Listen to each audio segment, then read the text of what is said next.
I might have an insecurity about feeling like I've gained weight, right? And then I'm putting on an outfit and we're going to go out.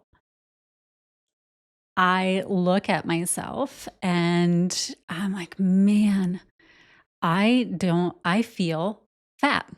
I'll just call it out. I feel fat.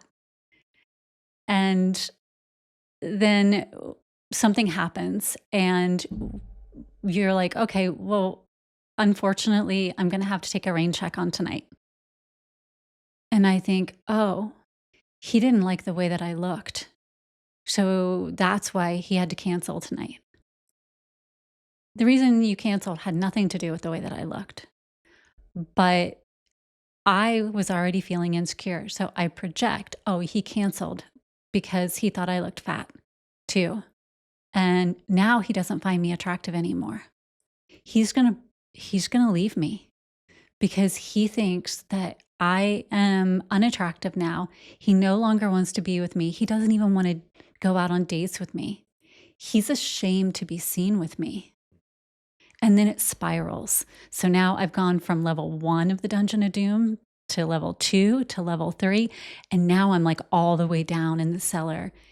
And from that day on, unless I say something to you, which I'm not going to do because I'm insecure and I'm scared, I'm waiting for the day that you leave me because I feel insecure. I feel unattractive.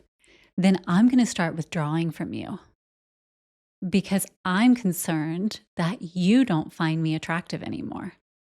Then I can flow into depression because I'm concerned that the one person that means the most to me doesn't desire me anymore. Now, you may have had to cancel because something came up with your family. It had nothing to do with me whatsoever. But because I didn't take the time to ask, like, what happened? And you got caught up and were busy and then just didn't even think about it. Mm. And not out of lack of care, but because you had so many things in motion and you felt secure enough in our relationship that you didn't think you needed to circle back and say, this is why. It just got left unsaid. So my inner critic went crazy and I projected all of that onto you, which was such a false narrative. Mm. Does that make sense? Oh, it totally makes sense. I think that's a really good hypothetical approach. And even to the point where that narrative can be so overwhelming that even if this, in this situation, this couple, let's say, if you're using it for a guy and a girl in this situation, like if the guy said, canceled and he did say something, they're like, why? Then it's, even though it could be exactly the truth, it could be like, oh, well, that's just an excuse. This is how he really feels, Yes. because we believe our narratives so much. They become like we almost we embody them, right? Mhm. Almost in the way that we say, the saying like, you are what you eat, you are what you think. Mhm. And so if you keep thinking this and thinking this, like you actually embody this. And that's why it's so visceral with our thoughts. And so I think it's important to be able to kind of talk about this projection and how it creates a lot of rifts in relationships. And so I know that's something that we really focus on, that we make sure we take the time to effectively communicate where we're at and even point out like, hey, this is the insecurity I'm having, even though I know you just told me everything you said and I believe you in full, but this is the insecurity I'm having around, and I'm having trouble bridging that gap because of that insecurity. Yes. And wow, what a door does that open? I mean, talk about feeling safe and heard and seen and understood and connected. And that's what it means to be a relationship.